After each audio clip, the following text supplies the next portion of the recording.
Zee 24 तास एक पाऊल पुढे.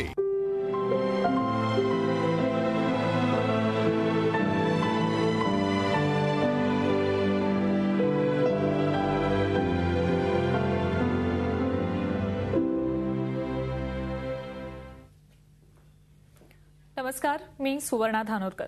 हिंदू हृदय सम्राट शिवसेना प्रमुख बाळासाहेब ठाकरे यांच्या निधनानं अवघा महाराष्ट्र शोकाकुल झाला. बॉलिवूडमध्येही या बातमीनं शोककळा पसरली. व्यंगचित्रकार, क्रिकेट प्रेमी असणाऱ्या बाळासाहेबांचं बॉलिवूडवर सुद्धा तितकंच प्रेम होतं. त्यांच्या याच पैलूविषयी हा खास कार्यक्रम बॉलिवूड आणि बाळासाहेब.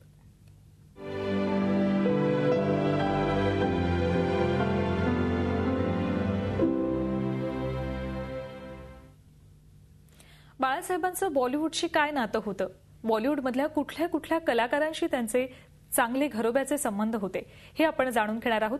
त्याशिवाय बॉलिवूडमधले आणि बाळासाहेबांचे काही खास किस्से सुद्धा आपल्याला आज कळणार आहेत. त्यासाठी आपल्यासोबत आहेत सिनेपत्रकार आणि त्याशिवाय लेखक असलेले दिलीप ठाकूर. आपण त्यांचं स्वागत करू आणि त्यानंतर लगेचच चर्चेला सुरुवात करूयात. सर, स्वागत आपलं. सगळ्यात आधी आम्हाला सांगा की एक भीती तर असायची बाळासाहेबांविषयी सगळ्यांच्याच मनात, त्यातून बॉलिवूड सुद्धा सुटलं नाही. पण असं काय नेमकं होतं बाळासाहेबांमध्ये की ज्यामुळे बॉलिवूडमध्ये त्यांचा मोठा चाहता वर्ग होता? त्याला 2-3 गोष्टी आहेत. एक म्हणजे प्रेम, कुतूहल आणि आकर्षण. पण आपल्याला थोडं ना पाठी जावं लागेल, म्हणजे फ्लॅशबॅक मध्ये जावं लागेल. म्हणजे आपल्याला लक्षात येईल की बाळासाहेबांचं चित्रपटसृष्टीशी इतके संबंध कसे होते. म्हणजे असं की बाळासाहेब फार पूर्वी ज्या चित्रकार, व्यंगचित्रकार होते, म्हणजे शिवसेना प्रमुख ते 1966 साली झाले, पण तत्पूर्वीचा जो कालखंड होता तेव्हाच त्यांची चित्रपटसृष्टीचे संबंध आले होते. हे त्याच्यामध्ये विशेष आहे. म्हणजे आजच मनोज कुमारने एका ठिकाणी असं म्हटले की आर.के. फिल्मचा जो लोगो आहे, आर.के. म्हणजे नर्गिस राज कपूरच्या ते हातावर अशी पडली आणि त्याचा जो लोगो तयार झालाय तो बाळासाहेबांनी तयार केलाय. आणखीन एक गोष्ट सांगतो जी मला श्रीकांत ठाकरेंनी सांगितली होती, म्हणजे बाळासाहेबांचे बंधू. त्यांनी मला असं सांगितलं की मिस्टर आणि मिसेस 55 हा जो सिनेमा आहे गुरुदत्तचा, त्या चित्रपटामध्ये गुरुदत्त अर्कचित्र आणि व्यंगचित्रकार असतो. परंतु त्यातले जे क्लोजअप सीन आहेत, म्हणजे जेव्हा प्रत्यक्ष चित्र काढली जातात तर तो जो हात आहे तो बाळासाहेबांचा आहे. म्हणजे बाळासाहेबांची ती कला चित्रपटात यापूर्वीच आलेली आहे आणि लॉंग शॉटला गुरुदत्त आहे. म्हणजे तेव्हापासून बाळासाहेबांचे चित्रपटसृष्टीचे संबंध होते, जुन्या पिढीतल्या कलाकारांशी होते, निर्मात्यांशी, दिग्दर्शन. त्यानंतर ते शिवसेना प्रमुख म्हणून जेव्हा आपल्या समोर आले, समाजासमोर आले आणि मग ती पुढे घोडदौड सुरू झाली, त्यानंतर त्यांची जी चित्रपटसृष्टीचे संबंध आहे ते वेगवेगळ्या पातळ्यांवर आपल्याला बघता येतो. म्हणजे एक गोष्ट सांगतो की शिवसेनेचं एक आंदोलन होतं, हटाव लुंगी बजाव पुंगी. त्यावेळेला मुंबईत दो कलिया सिनेमा प्रदर्शित झाला होता, विश्वजित आणि माला सिन्हा. चित्रपट जोरात चाललेला, पण बाळासाहेबांनी असं म्हटलं की जर दक्षिण भारतीयांना रोखायचं असेल तर दक्षिण भारतात निर्माण झालेले चित्रपट देखील मुंबईत प्रदर्शित होता कामा नये. त्यामुळे गर्दीत चाललेला चित्रपट शिवसैनिकांनी साहेबांच्या आदेशानुसार उतरवला. अशा घटना घडलेल्या आहेत.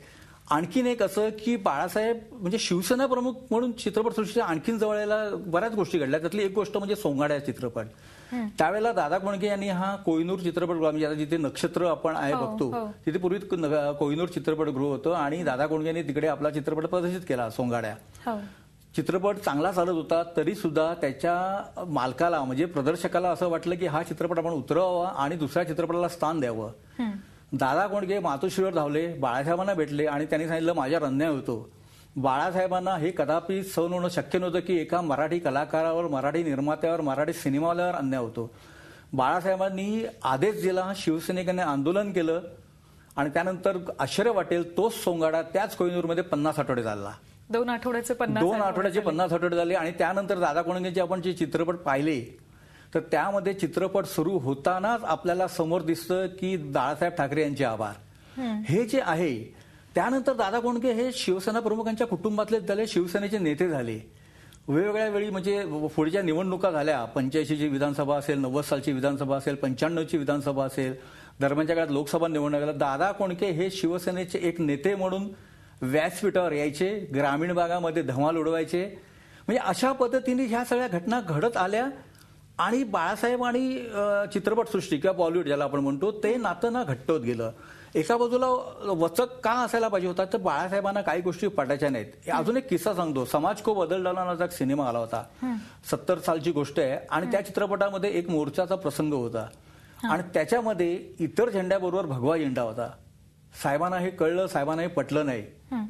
मी त्या गिरगावात राहायचो. गिरगावातल्या शिवसैनिकांनी ड्रीमलँड थिएटरची तोडफोड केली. तेवढं दृश्य कापलं गेलं आणि नंतर तो सिनेमा पुढे प्रदर्शित झाला. आणखीन एक किस्सा सांगतो. रामदयालचा प्रभात नावाचा एक सिनेमा होता, आमच्याकडे नॉव्हेल्टीला प्रदर्शित झालेला, आणि त्याच्यामध्ये शरीर विक्रय करणाऱ्या स्त्रीचं नाव झालेलं सीता. राधा सलुजाने ती भूमिका केलेली. साहेबांना हे अजिबात चाललं नाही. साहेबांनी आदेश दिला, नाव बदला नाहीतर तुमचा चित्रपट चालू देणार नाही. चित्रपट आठवडाभरासाठी उतरवला गेला, नाव बदललं आणि तो पुन्हा प्रदर्शित केला गेला. म्हणजे ह्या अशा, म्हणजे आता मी ते म्हणत होतो की वेगवेगळ्या पातळ्यांवर शिवसेना प्रमुख चित्रपटसृष्टीच्या जवळीक होते. सगळ्यात जास्त त्यांची जी जवळीक निर्माण झाली ती काही व्यक्तींमुळे. त्याच्यामध्ये एक अमिताभ बच्चन, संजय दत्त, मिथुन चक्रवर्ती असे जे काही लोक आहेत जे साहेबांच्या अत्यंत जवळ होते. मिथुन आणि बाळासाहेब म्हटलं की काय तुम्हाला सांगावंसं वाटतं? मिथुन आणि बाळासाहेब, मी एक आठवण सांगतो की विलेपार्ले पोटसभा विधानसभा पोटनिवडणूक होती. रमेश प्रभू शिवसेनेचे उमेदवार होते आणि त्यावेळेला शिवसेनेने पहिल्यांदा हिंदुत्वाचा मुद्दा हाती घेतलेला. शिवसेना प्रमुखांना ते जहाल हिंदुत्ववादी म्हणून आपण सगळेच ओळखतो. विलेपार्ले स्टेशनच्या बाहेर सभा झाली आणि मिथुन चक्रवर्ती शिवसेनेच्या व्यासपीठावर आला होता त्यावेळेला. आणि लोकांना कुतूहल, कारण मिथुन चक्रवर्ती हा नक्सलाइट जी चळवळ आहे बंगालची, तिथून आलेला अशी आपली ओळख. आणि प्रत्यक्षात आपण बघतो तर मिथुन चक्रवर्ती शिवसेनेच्या व्यासपीठावर. त्यामुळे लोकांना कुतूहलही वाटलं. अर्थात काही इंग्रजी वृत्तपत्राने याच्यावर टीका केली. ते शिवसेनेवर नेहमीच टीका करायचे. बाळासाहेबांची धोरणं त्यांना समजायची की न समजायची, पटत होती की नाही हे कळणं हे आहे. पण अशा पद्धतीने मिथुन तर बाळासाहेबांना नेहमी डॅडी डॅडी डॅडीच म्हणायचा. म्हणजे इतकी त्याची जवळीक निर्माण झाली. आणि आता मिथुनचा मुलगा ज्या सिनेमात आला त्यानंतर सुद्धा आपल्या मुलाला बाळासाहेबांचे आशीर्वाद मिळावे म्हणून तो मातोश्रीवर आला होता. मिथुनचा तर किस्सा तुम्ही सांगितला. संजय दत्त विषयी सुद्धा खूप बोललं जातं. संजय दत्त तर असं आहे की बाळासाहेबांचे आणि सुनील दत्तचे खूप अगोदरपासूनचे संबंध होते, नर्गिसशी संबंध होते. एकदा आम्ही सुनील दत्तच्या अजंठा मिनी थिएटर्स होतं त्याच्या बंगल्यामध्ये, आणि एका सिनेमाच्या ट्रायलला आम्ही काही पत्रकार हजर होतो आणि बाळासाहेब पण होते. जेव्हा सुनील दत्तला कळलं की बाळासाहेब आपल्या स्टुडिओमध्ये आले आहेत, तर सुनील दत्त बाळासाहेबांना भेटण्यासाठी आला. आम्ही सगळे पत्रकार होतो आणि ते मग त्यांचे गप्पा चालल्या ना, आणि आम्ही काही ठराविकच होतं. तर बाळासाहेब तिकडे सुनील दत्तला म्हणाले, आमचं सरकार येऊ दे, संजय दत्तला न्याय मिळतोय की नाही बघ. संजय दत्तला न्याय मिळाला. काही वर्षांनी संजय दत्त टाळा जेलमधनं बाहेर आला. दिवाळीच्या पाडव्याचा दिवस होता.